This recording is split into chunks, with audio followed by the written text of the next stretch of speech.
Hello, everyone. This is Dylan Wann. He played in the Last Chance qualifier, went 4-0 with his branded deck, and got his invite to Nationals. Can you show us what you played at Nats? Yeah, absolutely. We played the fun stuff today. Ooh. So everybody knows the branded. It's pretty toolbox for the monsters. You go 3 Aliber. These are just always going to be your searcher. Right. Best normal summon you can have, unless your opponent has a strong extra deck board, which comes to the 3 Fallen of Albaz next. Yep. This is going to be instant Mirror Jade. You could set it for the Super Poly, go into Mirror Jade or anything else. It just helps out with your board breaker. You play the 1 Tragedy. That's going to be another copy of Aliber, which is another copy of Branded Fusion. Exactly. Sometimes it'll get you to the Quim if you need it, but other than that, it's always usually going to search Aliber because we don't play Ad Lib anymore. We play 2 Cartesia for consistency. You play the Fusion deployment with it. Ideally, you want to keep 1 on field and 1 in the grave. That way, you're constantly recycling them. Going into Granguinol, use it for your Sanctifier target. It's just another way to dodge Imperm for the Aliber. It's just too good of a card not to play. Right. You'll play the 1 Quim. This is another Despia target. It's a dump. Get you 2 Mirror Jades in 1 turn if you need it.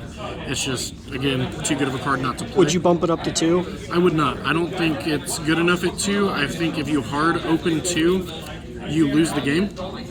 Just because you need other resources in the current game states to be relevant. Right. So I just think 2 is going to give you a brick. We're on 4 Bestials in the main. We're going to run 1 of everything but the Baldrake. So 1 Mag, 1 Druid, 1 Serenir. Mag searches any of the 3. Then you play the 1 Lubellion, obviously, usually always to search the Serenir, unless you need the additional summon or the additional search in the end phase. Right.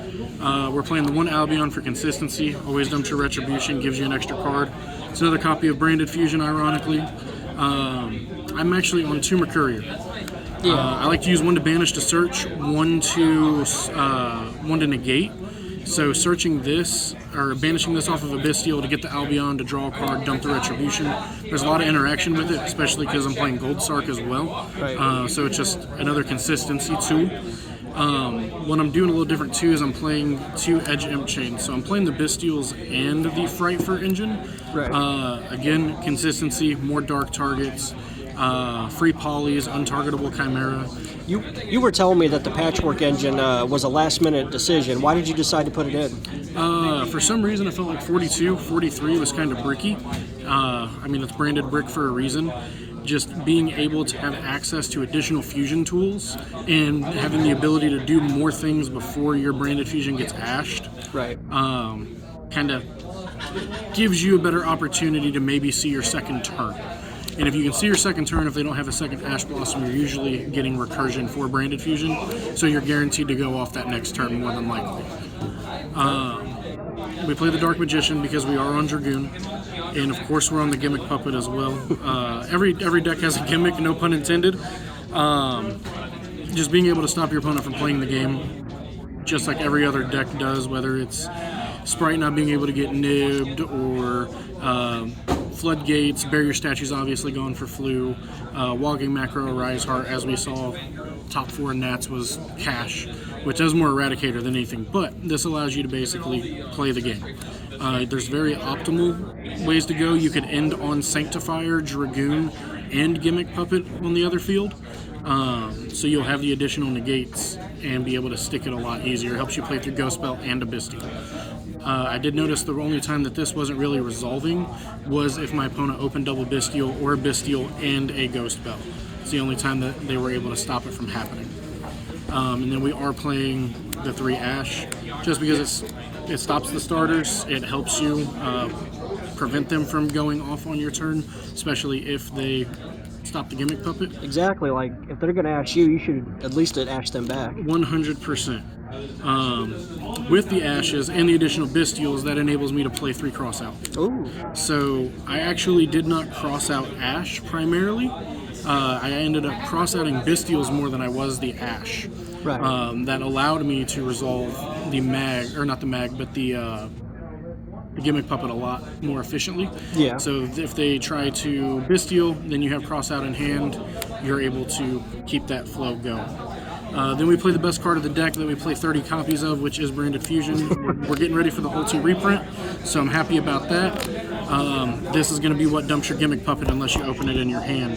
As long as you open Branded Fusion, the ability to stick a Cartesia or a Quim in your hand, you have the gimmick puppet locked. Yeah. Because Granguinal is also a light spellcaster, so it is a material for Sanctifier Dragon. And you get to draw a card with the Garuro. 3 opening. This is another copy of Branded Fusion that prevents destruction of your fusion monsters. Gives you Aliber, gives you Branded Fusion. There's niche places where you will special summon the Quim if you open the Aliber. That way you can get an additional dump, which gets you an additional summon. Or it dumps the Retribution if you didn't open the Albion to get your Branded and Red back. Yep. Excuse me. 3 fusion deployment. This is going to be usually the first card you're going to activate because you want to be able to get the Cartesia on the field before you Aliber. That way you can dodge your Imperm or dodge their Imperm or any of their additional targeted negates. Helps you play around that a little bit. Right. We play the one-ofs, the 1 Branded in red. You have the Retribution to get this back if you need it. You're only using this specifically to make Chimera unless you're in a really weird game state. That's the only time you're ever using this is whenever you're going for your Chimera play. Branded Lost. Everything but Ash Blossom, basically.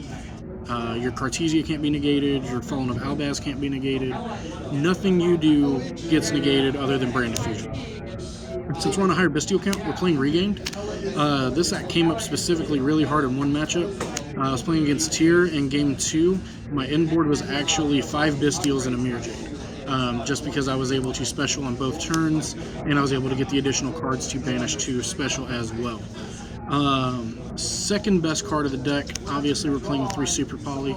There's so many interactions with this. I run a few Super Poly targets, as you should if you're playing this card. But being able to set Fallen of Albaz, fuse away a Barone, set Fallen of Albaz, move anything that's from the extra deck, that just gives you so much tempo. If you're going against like Sword Soul, for example, I don't know why I struggle with that matchup, I just do. Super Polying the token and a monster to go into Garura just stops them from being able to play sometimes, and that's all it takes. Right. We do play the triple patchwork, as we saw the Edge Imp Chain and the Poly earlier. I never found myself to the point to where I had a patchwork in hand that I couldn't activate because I'd burned through both Edge Imp Chains already. So I didn't run into this being a brick, and if for some reason it is, it's always discard fodder. We play the gold rare polys because they're kind of heavy. That's just Chimera untargetable, allows you to do more things. Then we play the gold Sark and the Foolish for consistency. The 2 Mercurier and the 1 Tragedy, you're always going to be able to get a starter. We do play double talents as well. Something about just being able to take an opponent's monster and attack for game because they asked you. To rip a card, if they're only on 1 card starters and they're full of hand traps, you can literally just talents, get rid of their starter and play like Dragoon Beatdown, or I had a game where I played Aliber Beatdown. Like it is. So you wouldn't play this at 3? I wouldn't play talents at 3 because it's too much of a brick.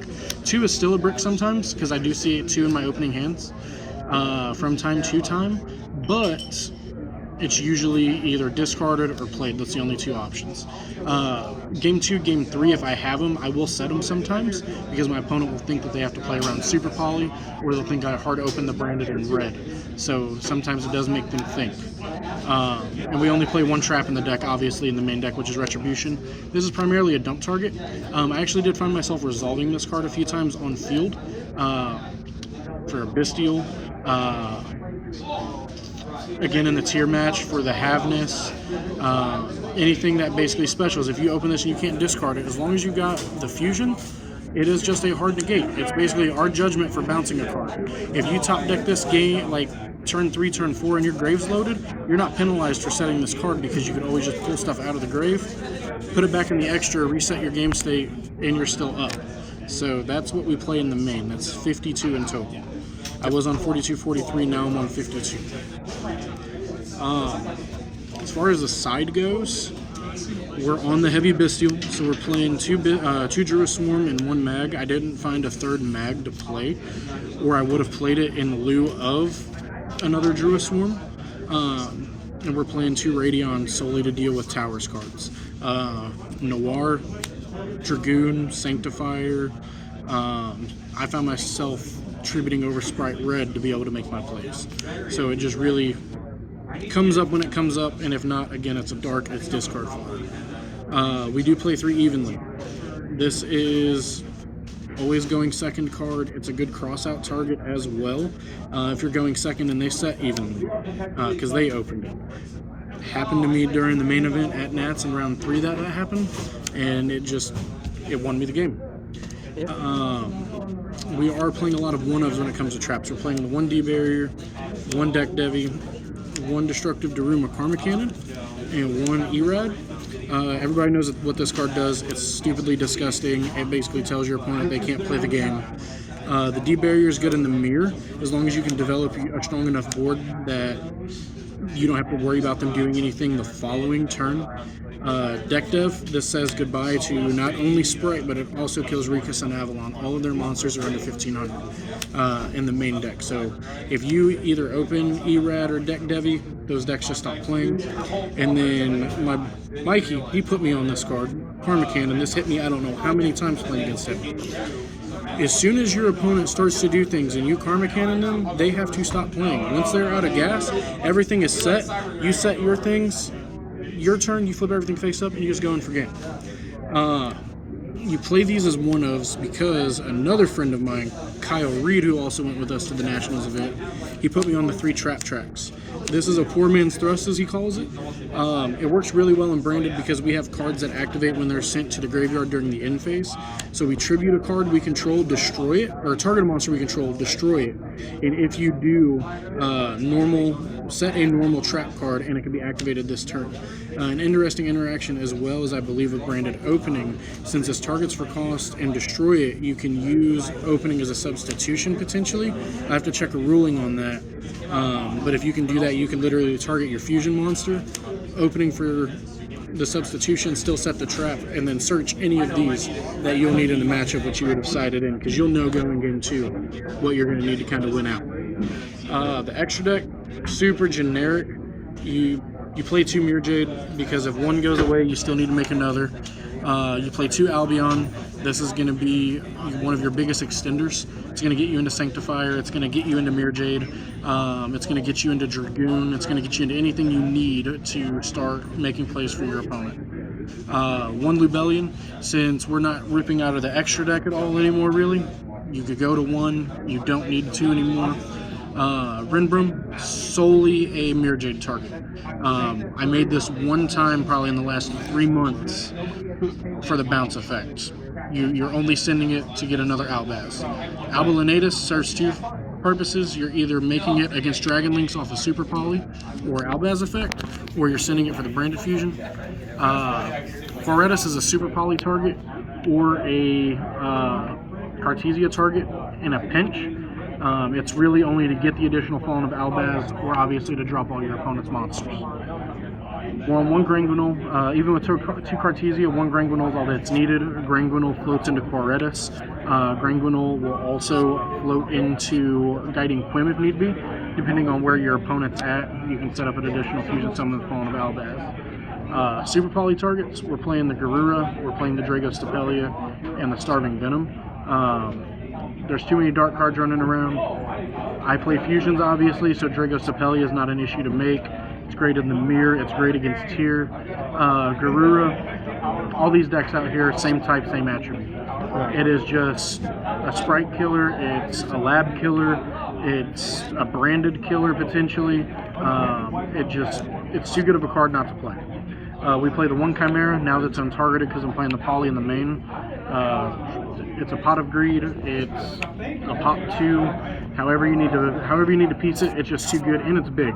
It's 33, not a lot's over it. And then we play the Sanctifier for the Gimmick Puppet, and then we play the Dragoon. This card has more interaction than just for your Gimmick Puppet. I found me a lot of times targeting a Dragoon. If they were to kaiju it, you could do Gimmick Puppet and Dragoon, give yourself another free negate, and give them the Puppet. I specialed a lot of Fenrir's off of this card. Makes your opponent play really awkward if it resolves, because they can special summon and you develop their Fenrir. So you have a Banish face down on board as well if they try to play through anything during your turn. But 15, 15, and 52. Went 4-0 for the LCQ, ended up going X3 during the main event, so just kind of hung out with everybody else that showed up. Right. But yeah, Dylan, thank you for your deck profile, and we hope to see you still playing this deck after the ban list hits and the new season starts. Yeah, I'm hoping for that ulti branded fusion, so we'll see what happens. All right, catch you later. Appreciate it.